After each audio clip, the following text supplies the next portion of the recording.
Muy buenas noches, mi nombre es Cristian de Martino Ricci, soy alumno de la Universidad Autónoma de Yucatán en la Facultad de Matemáticas y este video es la PD de mi acompañamiento de Fundamentos en Ingeniería de Software. En la definición del Institute of Electrical and Electronics Engineers, básicamente menciona tres características fundamentales de ingeniería de software. La primera es disciplina, sistemática y cuantificable. La diferencia entre cada uno es la siguiente. La disciplina básicamente es seguir al pie de la letra, paso por paso, las reglas y las normas y los estándares que se han establecido por la comunidad de ingenieros para así mejorar la calidad del producto y la concienciación del trabajo en sí. La segunda es la sistemática, que básicamente implica la aplicación de un enfoque organizado y estructurado, es decir, del principio hasta el final, envuelve todo en general. También tiene como parte el diseño y el mantenimiento, y esto sirve para poder alcanzar los objetivos del proyecto. La tercera, pero no menos importante, es que sea cuantificable. Esto se refiere a que en el desarrollo del software pueden ser medidos y evaluados objetivamente. ¿A qué se refiere? Utilizando métricas y técnicas de medición, lo que hacen es evaluar el rendimiento, la calidad y la eficiencia del proyecto o el proyecto de software. ¿Esto para qué sirve? En este caso sirve para que nosotros desde el inicio podamos calcular el aproximado de tiempo, las horas, las líneas de códigos, los defectos, entre muchas otras cosas que nos ayudan a definir el tiempo y el coste que vamos a necesitar a la hora de hacer el producto. En resumen, básicamente la disciplina se centra únicamente en la adherencia a estándares y prácticas ya establecidas. La sistemática lo que hace es darle un enfoque organizado y estructurado a todo el proceso, o sea que esté en orden, y que sea cuantificable es básicamente que pueda medir y calcular el software, los procesos de desarrollo de manera específica y objetiva. Ahora vamos a dar una materia del ejemplo de disciplina. En este caso sería el diseño de software. ¿Por qué? Porque básicamente esta materia se enfoca en las metodologías y en las prácticas a la hora de diseñar un software, por lo que ya están hechas las prácticas en este caso y solo es seguir el orden y el proceso de estas mismas. En el caso de la relación con la sistemática, en este caso sería la de requisitos de software. ¿Por qué? Porque básicamente te enseñan a cómo seguir un proceso estructurado del inicio al fin para que los requisitos sean claros y precisos. Y la tercera, que es cuantificable, la materia sería la de métricas de software. ¿Por qué? Porque te enseñan el uso de las mismas métricas para evaluar la calidad y el rendimiento del software. ¿Esto a qué se refiere? Te enseñan las técnicas de medición para que tú puedas cuantificar aspectos del software, ya sea cuánto cuesta, cuánto es mantener el software, la funcionalidad que tiene el mismo software, el costo, entre muchos otros aspectos. Ahora vamos a proporcionar un ejemplo de un método, actividad, artefacto o tarea relacionada a cada una de las características fundamentales de la ingeniería de software. Un artefacto que tiene relación con la disciplina sería la guía de codificación. ¿A qué se refiere con esto? Básicamente que cuando tú haces el código tiene que tener una nomenclatura, variables, el texto de una forma específica, el formato específico con un espaciado igual, con las líneas de la misma forma. A la hora de cuando tú lo vayas a documentar, que tenga las estructuras y el texto explicando cada paso. Esto para que a la hora de ver el código sea mucho más fácil. ¿Y esto en qué implica? Pues es un orden a la hora de ver el código. Para el caso de la sistemática, el desarrollo y la gestión de requisitos de software es una actividad que implica la identificación, recopilación y análisis de los requisitos necesarios para el proyecto. En este caso, la actividad se lleva a cabo siguiendo un conjunto de pasos definidos que aseguran que los requisitos sean capturados y gestionados de manera organizada y metódica. Esto hace foco a lo que dije anteriormente, de que tiene que tener un sistema y un orden de principio a fin. Por último, una que sea cuantificable, una tarea que se me ocurrió es básicamente la medición de coberturas de pruebas. Por ejemplo, ya sabemos que cuantificable es básicamente ver en cuánto tiempo y en cuánto dinero nos podría gastar ese proyecto. Entonces, a la hora de hacer las pruebas, con estas pruebas lo que nosotros podemos recopilar, la información que recopilamos es justamente eso: cuánto tiempo tardamos, si hay pruebas, si hay errores, tener el margen de error, entre otros aspectos. Ahora, en el segundo punto, les voy a mostrar acá una historia de usuario de nuestro proyecto, y por esta parte un caso de uso, o se lo estaré poniendo por aquí en pantalla, no sé muy bien dónde. Básicamente las dos lo que sirven es para recolectar básicamente artefactos, ¿no? Y requisitos. Sin embargo, la historial de usuario, pues como su nombre lo dice, te ayuda a tener una relación más directa pues con los usuarios, para que tú le puedas preguntar cosas más específicas y puedas recopilar un tipo de información más concreto. Ahora bien, los casos de uso se consideran adecuados para proyectos grandes y complejos, donde básicamente lo que se requiere es una especificación detallada de todos los requisitos, mientras que otras partes, las historias de usuarios, son apropiadas pues para proyectos pequeños. ¿Y qué significa esto? Que tengan mucha flexibilidad en sus requisitos, o sea que cada rato van a estar cambiando los requisitos, a diferencia de un proyecto mucho más grande. ¿Esto por qué? Porque los proyectos pequeños buscan un enfoque mucho más pequeño y un movimiento pues ágil de los requisitos. Punto 3.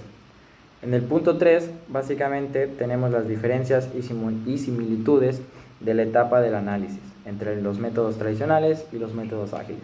En el método tradicional vamos a usar el más común de todos, que es el de cascada, y en los métodos ágiles sería el Scrum. En este caso, el requisito funcional que elegí está apareciendo ahora mismo en pantalla. Como pueden ver, básicamente permite al profesional de la nutrición registrar a los pacientes, incluyendo información personal, médica y nutricional, etc, etc, etc.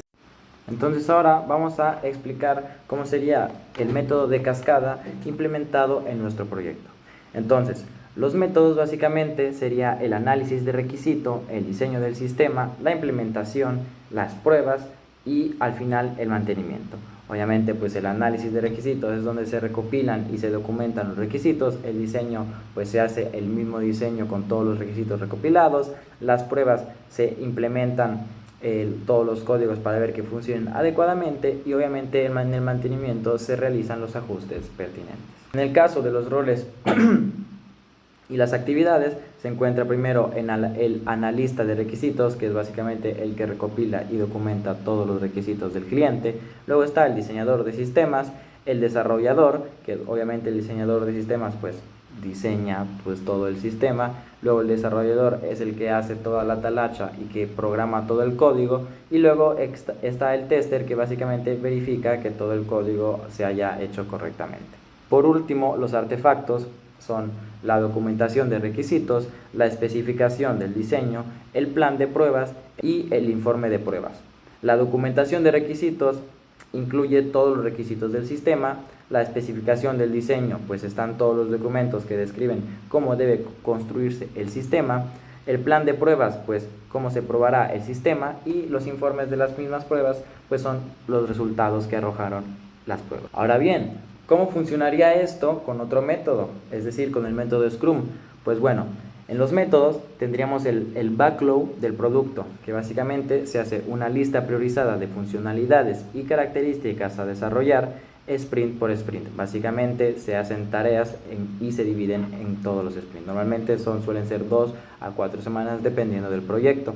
Luego está el desarrollo iterativo, que es donde se desarrolla el sistema en iteraciones cortas para que se puedan entregar en cada respectivo sprint.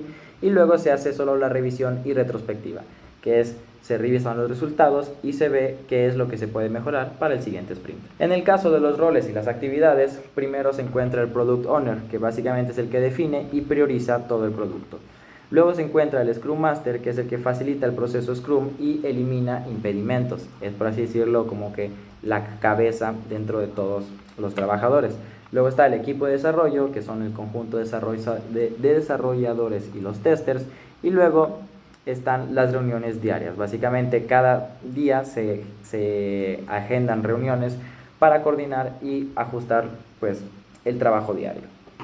Ahora bien, los artefactos del Scrum es el Product backlog, que es básicamente la lista dinámica y priorizada de los requisitos del producto, los sprints, que es la lista de tareas seleccionadas en cada sprint, luego el incremento del producto, que es la versión funcional y potencialmente entregable del software al final de cada sprint.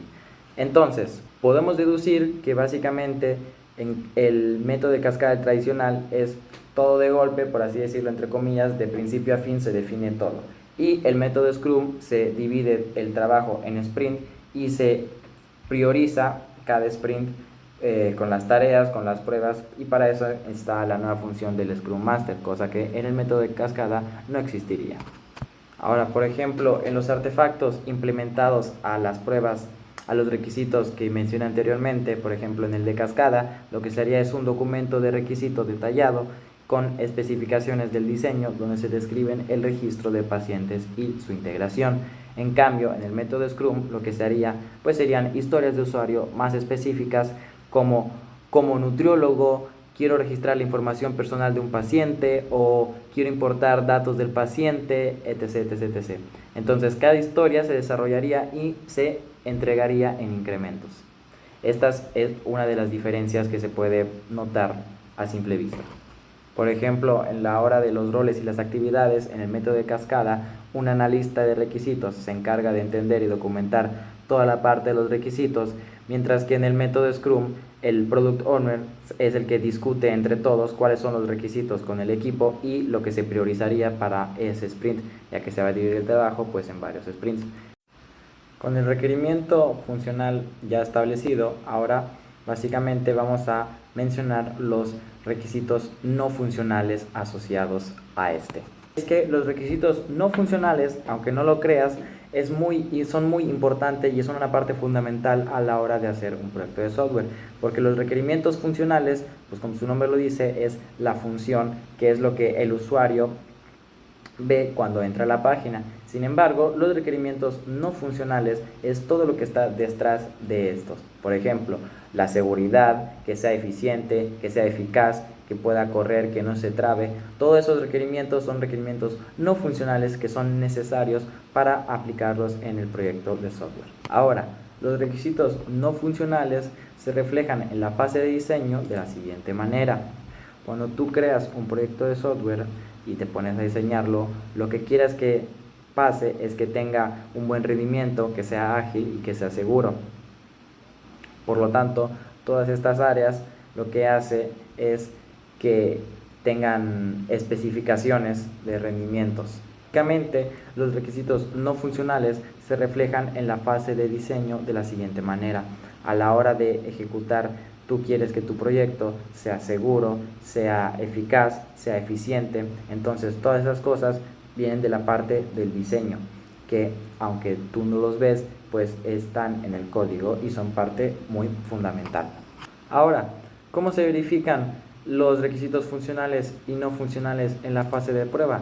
Bueno, pues lógicamente con pruebas. Uno de los más comunes son las pruebas unitarias, las pruebas de la integración, las pruebas de sistemas y las pruebas de rendimiento, entre muchas otras. Normalmente se hacen las pruebas unitarias para los requisitos funcionales y, por ejemplo, las pruebas de seguridad para los requisitos no funcionales. A continuación, vamos a mencionar 3 habilidades técnicas asociadas a gestión del proyecto. La primera sería la gestión del riesgo, que consiste en identificar y evaluar los riesgos para luego aplicar recursos para minimizarlos. En otras palabras, lo que hace la gestión del riesgo es anticiparse a los riesgos y poder calcular el gasto y tiempo necesario para poder invertirlo en los futuros errores y con esta forma prevenir los errores o los contratiempos, por así decirlo, y también a la hora de hacer el gasto de lo que va a gastar el proyecto de software, pues no se pase pues de dinero el mismo proyecto. La segunda habilidad es tener metodologías de proyectos muy avanzadas. Por ejemplo, saber Scrum, Kanban y saber cuándo y dónde aplicar cada una de estas. Lo que esto básicamente garantiza aplicar las mejores prácticas para que pueda ser más eficiente el proyecto. La tercera y la última habilidad es la planificación y gestión del presupuesto del proyecto. Como ya mencionamos anteriormente, esto lo que hace es monitorear todo el dinero y el tiempo en el que se va a construir este proyecto de software. Por eso, si tenemos que también considerar algún error, algún contratiempo, utilizando esta herramienta, lo que vamos a hacer es ahorrarnos y ya considerar en el proyecto que vamos a tener errores para no atrasarse el proyecto. Ahora, la primera soft skill que está relacionada pues es la comunicación. Básicamente, como en cualquier área de trabajo, se necesita una buena comunicación para poder entenderse entre todos los empleados que trabajan en la empresa, para así saber los objetivos y la mentalidad que tiene cada persona. La segunda soft skill es tener una buena organización. Como todos sabemos, tener una buena organización permite aplicar metodologías de manera sistemática, asegurando que todos los procesos y prácticas se sigan correctamente. La tercera soft skills es el liderazgo. Como muchos ya saben, actualmente se utiliza mucho el método Scrum y se necesita pues un Scrum Master. Este tiene que tener una buena mentalidad de líder para saber gestionar cada ámbito y, por ejemplo, al enfrentarse a errores o a inconvenientes, que sea lo suficientemente ágil mentalmente para poder solucionarnos y que no decaiga. Y con esto finalizamos nuestra prueba de desempeño de acompañamiento de fundamentos en ingeniería de software. Muchísimas gracias y nos vemos en el siguiente video.